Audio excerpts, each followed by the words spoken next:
saying, but I study more bones and less the soft tissues and more looking at what the skeleton can tell us on the CT scans. Andrew just covered this a little bit, but I'll just go through it quickly again, just so we're all on the same page. The difference between what is like traditional plain film X-ray over here and CT scans is plain film X-ray takes three-dimensional objects and projects them all on top of each other in like a two-dimensional plane on a piece of film. Whereas with CT scans, as Andrew had said, there are lasers that rotate around the object and take slices of the object, like basically an image of the object. Every so often throughout it, and then the computer can put those back together again so that we can look at them either in these two-dimensional kind of pictures or put them together in these 3D volume renders. And these are both of Pum 2, which is one of our mummies that's upstairs. And I'll be using the mummies that we've CT scanned here at Penn as kind of our case studies when we're thinking about CT scanning and mummified remains. So just a little bit of history on CT scanning. I have here, so the first CT scan on apparently a live person was 1975. I was just told that they did the first CT scan on a dead person in 1974, which I didn't know until just now. But the first CT scan on a live person was 1975, and it wasn't too much after that we start getting CT scans on mummies. This actually also happens when plain film radiographs were introduced in the late 1800s. It was only about 2 months or so after it was introduced that they started X-raying mummies. So this is kind of a trend we see. People are really interested in this and want to know, what's inside these things.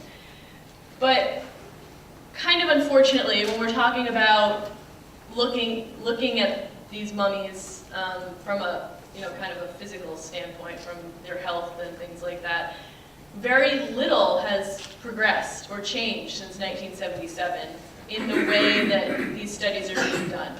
And they're basically, people that are CT scanning individual mummies. Sometimes people scan groups of mummies, but they're all treated as individual people. And there's not much synthetic work that's been done to say what can you say about Egyptians as a people from these CT scans, rather than what can you say about them as individuals. So we're still getting a lot of these CT scans that in the end are saying things, CT scans are a great non-destructive, non-invasive way to study mummies, which they are. But I personally think, in 30 years, that with the CT scan technology that's been developed now, it's very good, and that for these to be a little bit more scientific, we need to start looking at what can we tell about these people as a group. What can we say about Egyptians in general from these mummies that we have? So the first thing that we have to keep in mind when we're looking at these CT scans is that Egyptian mummies, I say artificial, I mean the mummies are real, but they are artificially mummified. The mummification that they undergo is an artificial process in most cases. As Andrew was mentioning before, there are definitely commoner mummies that happen, just from being out in the desert in the sand. But generally what people look at in these studies are the artificially mummified ones, the ones with the nice wrappings and the pretty amulets and all that kind of stuff.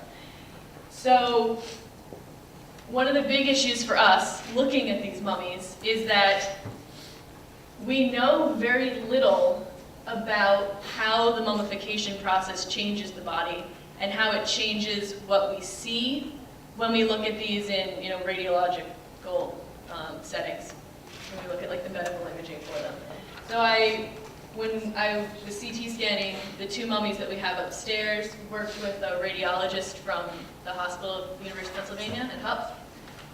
And we looked through these scans and just kept kind of saying to each other, well, if this were a living person, this would be a problem. But since it's not a living person, what does that mean? Is it a change that's happened since they died? Because these bodies they're thousands of years old, so they are, starting to break down a little bit. They're not the same as living people. And then is it a change that happens with mummification? So one of the ones that we had looked at in one of our mummies was this, if you see this kind of buildup, this is the spine. So we're looking at the vertebra here. And you see this kind of buildup that's on the front. And we had originally looked at that and thought that it was a condition known as DISH, which is, for all intensive purposes, like a really severe spinal arthritis. So we kept looking at this and we kept going back to it and seeing it and seeing some things that looked really characteristic of the disease, other things that didn't, and we came down into the end that we actually think that it's probably deposits of resin. So in a lot of Egyptian mummies, they take basically hot boiling tree sap and they pour it all over the mummies, and it acts as a disinfectant, and it also helps to, it makes the soft tissues, that kind of like hard, brittle texture that we're used to seeing them as. And it helps preserve the remains, but it's kind of a weird substance. It's not actually a complete solid. It's just extraordinarily viscous. And I don't have a picture here, but we have a mummy, or a head in our collection actually, that was once a mummy and now the soft tissue is gone, but it's been sitting on our shelf. The resin has started slowly pouring out of his nose. It's not something that you can like watch happen, but as he's been sitting on the shelf for maybe 100 years, it's started happening. So it's kind of a weird substance. We don't really know how it behaves. We don't really know what it looks like. And that's what we assume that this is. But again, it's hard for us to tell. This is the chest cavity of Pum 2. And you can see this kind of fluid level that's down in the bottom, and that's those resins that were poured all over him. And just another kind of interesting question is, these are, again, Pum 2, these are his feet. This is his right foot. Yeah, his right foot, and this is his left foot. And I think Andrew had mentioned before how CT scans basically do everything by density. So it's how easily the lasers go through the material, and that tells the machine how dense the material is. And if you look at this, you can see how much whiter this foot is than this one, and this foot is much, much more dense than this one is. But we're really having a hard time explaining why. It doesn't look like the resins that we see, in here. This is, on the back. There's another thing that happens where you have this kind of pooling effect here, which we actually think is fat that is kind of settled in the bones. But it doesn't really look like that because it fills the whole bone, or the whole leg, pretty much for the whole, all through the leg on that side, but not on the other side. We don't know, we don't really have any good guesses as to why that is or what's really causing it. So just some other difficulties we have. Kind of the basic things we always do in anthropology looking at mummies, age and sex of the skeleton that you're looking at. It's kind of where you always start. And what we've been finding looking at these mummies is that it's actually really difficult for us to tell in some cases. That when the soft tissue can help you, great, but it doesn't always work that way. Often it doesn't. And we start looking at the skeletal markers. So we have the heads that look really nice, but a lot of what we normally use is on the pelvis. And this line actually is just showing you he's got 6 sacral elements in his sacrum. There's only supposed to be 5. It's just a genetic thing, but that's what that line is showing you. But basically what we're finding is that for some reason, the bones that are in the torso seem to be much less dense than the bones that are in the rest of the body. So when we go to look at these markers on the pelvis that we're used to looking at, we can't see them very well. And also some of the ones that we're used to looking at we can't see because there's other bones and things pressed up against them. It makes it very difficult for us. So all the things that we usually use, we're kind of pared down to a very much smaller set, and it makes us much less comfortable, I guess, reliably aging and sexing these guys. This is another similar thing. This is the resins again. This is in Hoppy Man, the other mummy from upstairs. We had questions about what this stuff is. It could be calcifications around the vertebra, but it could also be goo that got stuck in the resin and kind of deposited on the bone. We're not completely sure about that one either.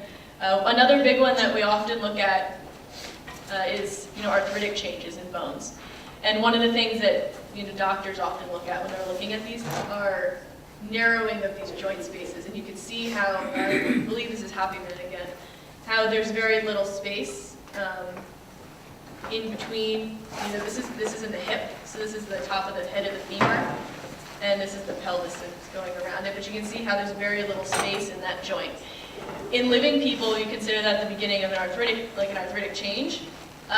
For the mummies, it's a little bit difficult to tell because they've been wrapped. And so there's questions about, how tightly they're wrapped, how does that move the bone? Does it move very much? Because by the time they're wrapped, they're already probably kind of stiff and a little bit rigid. So we're not sure, but we do see these changes happening, whatever they are. So King Tut's always the big question everybody always asks about. So what about King Tut's CT scan? It's kind of an interesting thing to go and read the publication of his CT scan. They actually didn't find anything really notable going through his CT scan. They poured resin all over him and flooded his sarcophagus with resin. So when Howard Carter went to take him out of the sarcophagus when they first opened it, they actually had to break him into a whole bunch of pieces to get him out. So you can see in these circles, here, and there's some other ones, through this leg and right above his knee are some of these places where they basically hacked the mummy into pieces. So when they're CT scanning him, there's been so much damage that was done to him in the past that it's really hard to say what anything is. And then he's also covered in this resin stuff. What does that do?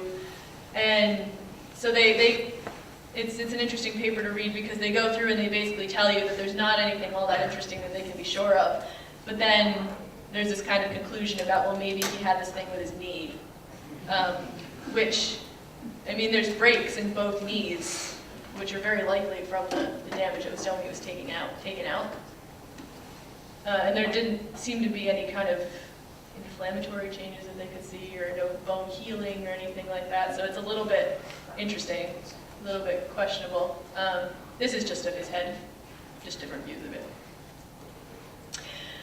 So after all of that, what can't we do with CT scans? What do we have problems with? What can we see at CT scans? Because they're not, useless. This is just an interesting one this is again Hoppy Man who's upstairs. When we CT scanned him, you can see this is the bottom of the tibia, and these are the tarsal bones. This is the ankle joint, basically coming in from the bottom of your shin into your ankle. And there's this huge space in there. And you can see how there's tears through the wrapping that go all over here and then through the other side. His feet seem to have been, torn off at some point. Obviously after he was mummified, because the wrappings are torn. We have no idea when it happened. There's no record of it in the museum. It could have happened when he was being transported here from the field. We have no idea, but he's got, something happened. So it's just something interesting about kind of the history of the mummy itself. And then this is back to pump 2. There are some types of arthritic changes we can start to see. You can see these little bites that are taken out here. Those are starts of arthritis in the knee. And then pump 2 has a foot problem. You can see the different colors are, again, what I was talking about earlier with the 2 different densities of the legs. Not really sure what that's about. But he's got this condition known as hammer toe, and you can actually see it if you go upstairs and you look at him in the case. His toes are all pulled back. And when he was autopsied in 1973, I think.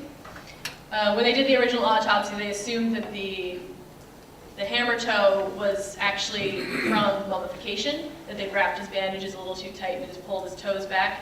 Once we CT scanned him, though, we saw that he actually has this a cavus deformity in this foot is what it's called. So this is his normal foot, and you can see the angle that goes through here. And this is not broken, it's not the right word, but the damaged foot. And you can see how much steeper this angle is. So he probably had a lot of problems walking. Probably the cavus foot went along with his hammer toe. And what caused all that to happen, we're not completely sure. But he did have some problems there. We think this is an area, it's called the sella turcica. It's where your pituitary gland sits.